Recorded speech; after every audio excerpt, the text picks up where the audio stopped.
आज के modern Indian परिवार में प्यार और फर्ज, इनके बीच की जो लाइन है वो कहाँ है? ये एक ऐसा भावनात्मक सवाल है जिससे आज के बहुत से युवा जूझ रहे हैं। क्या वो अपने माता पिता के लिए प्यार है या एक इन्वेस्टमेंट? चलिए इस पूरी बात की तह तक चलते हैं। ये सब शुरू हुआ रेडिट पर पूछे गए एक सीधे से सवाल से, और इस एक सवाल ने एक इतनी बड़ी ऑनलाइन बहस छेड़ दी जो सीधे तौर पर भारतीय घरों के अंदर की कहानी बताती है। अब देखिए, कभी कभी तो ये उम्मीद बिल्कुल साफ साफ खुल्लम खुल्ला होती है। एक रेडिट यूजर ने अपना एक्सपीरियंस शेयर किया कि कैसे उनके ससुर ने सबके सामने माना कि उन्होंने अपने बेटे को एक अच्छे रिटायरमेंट के लिए ही पैदा किया था। ये इस कहानी का एक पक्ष है। और फिर कहानी का दूसरा पहलू भी है। एक और यूजर ने बताया कि कैसे परिवार की जिम्मेदारियों के चलते उन्हें अपनी हायर एजुकेशन जैसे सपनों को छोड़ना पड़ा। ये दिखाता है कि इन उम्मीदों का बच्चों पर कितना बड़ा बोझ पड़ सकता है। तो सवाल ये उठता है कि आखिर ये उम्मीदें आती कहाँ से हैं?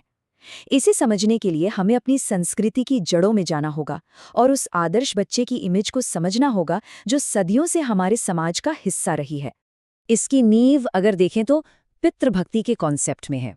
ये एक कल्चरल वैल्यू है जो बच्चों से उम्मीद करती है कि वो अपने माता पिता और बड़ों का सम्मान करें, उनकी हर बात माने और उनकी देखभाल करें। ये जो फर्ज भी भावना है ना, हमारी कहानियों और परंपराओं में बहुत गहरी बसी हुई है। और इस आदर्श का सबसे बड़ा चेहरा, सबसे बड़ा सिंबल कौन है? श्रवण कुमार। रामायण की ये बहुत पुरानी कहानी एक ऐसे बेटे की है जिसने अपने माता पिता की सेवा को ही अपना सबसे बड़ा धर्म मान लिया था।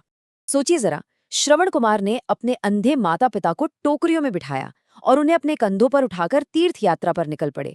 उनका ये बलिदान माता पिता के प्रति बिना शर्त सेवा का एक बहुत पावरफुल कल्चरल सिंबल बन गया है।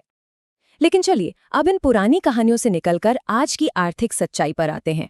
ये जो मजबूत पारिवारिक बंधन है, ये सिर्फ एक कल्चरल आइडियल नहीं है, बल्कि ये एक बहुत जरूरी इकोनॉमिक सेफ्टी नेट भी है।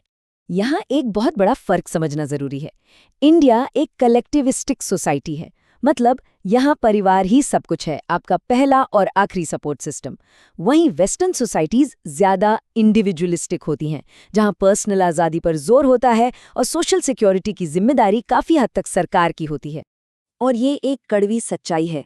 जैसा कि एक रेडिट यूजर ने लिखा, इंडिया में लोग गरीबी से बस एक मेडिकल बिल दूर हैं। जब सरकार की तरफ से सपोर्ट लिमिटेड हो तो जाहिर है कि बच्चे ही अपने माता पिता के लिए एक तरह की सोशल सिक्योरिटी बन जाते हैं। तो होता क्या है? ये एक तरह का इकोनॉमिक साइकिल बन गया है। माँ बाप अपनी सारी जमा पूंजी बच्चों की पढ़ाई लिखाई पर लगा देते हैं, इस उम्मीद में कि बुढ़ापे में बच्चे उनका सहारा बनेंगे। और दूसरी तरफ आज की युवा पीढ़ी खुद बढ़ती महंगाई और अनस्टेबल जॉब मार्केट से परेशान है। तो ये एक तरह का कर्ज है जो एक पीढ़ी से दूसरी पीढ़ी पर चला जाता है। अब इस सारे पैसे और दबाव के अलावा एक और कीमत है जो चुकानी पड़ती है, एक ऐसी कीमत जिसके बारे में ज्यादा बात नहीं होती, और वो है इमोशनल कीमत। ये जो फर्ज का बोझ है, ये युवा दिमाग पर आखिर क्या असर डालता है? साइकोथेरेपिस्ट रिया किशनानी बताती हैं कि इस पूरे सिस्टम में गिल्ट यानी अपराध बोध एक बहुत बड़ा हथियार है। अगर कोई अपनी मर्जी से कुछ करना चाहे तो उसे अक्सर ये महसूस कराया जाता है कि वो कितना मतलबी है और अपने परिवार के बारे में बिल्कुल नहीं सोच रहा।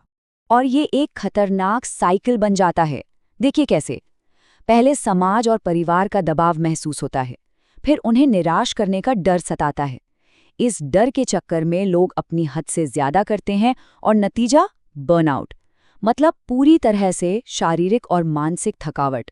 और सबसे खराब बात यह है कि इस थकावट के लिए भी उन्हें गिल्टी महसूस कराया जाता है। और ये दबाव सिर्फ पैसों का नहीं है, ये जिंदगी के हर बड़े फैसले पर है। करियर, शादी, सब कुछ। जैसा कि एक रेडिट यूजर ने बताया कि परिवार को कैसा डर लगता है कि अगर बच्चा, खासकर बेटी, पढ़ लिख कर आत्मनिर्भर हो गई तो वो उनके कंट्रोल से बाहर हो जाएगी। तो फिर इसका हल क्या है? देखिए, शायद कोई एक आसान जवाब तो नहीं है, लेकिन अब जो बातचीत हो रही है वो एक नई दिशा में जा रही है। अब बात रिश्ते तोड़ने की नहीं, बल्कि उन्हें एक नए, ज्यादा हेल्दी तरीके से डिफाइन करने की हो रही है।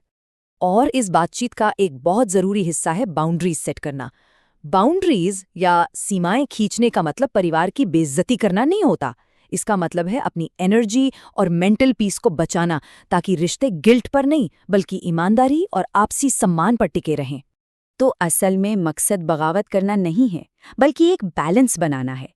एक ऐसा बैलेंस जहां प्यार भी हो और फर्ज भी, लेकिन किसी एक का बोझ दूसरे को खत्म न कर दे। क्योंकि जो रिश्ते आपसी समझ और सम्मान पर बनते हैं, वो कहीं ज्यादा मजबूत और लंबे चलते हैं। और आखिर में ये हमें एक बहुत बड़े सवाल पर लाकर छोड़ देता है। परिवार का सम्मान करते हुए खुद का सम्मान कैसे करें? ये वो दुविधा है जिसका सामना आज की पीढ़ी कर रही है। और इसका जवाब शायद हर परिवार और हर इंसान के लिए अलग होगा। सोचने वाली बात है ना?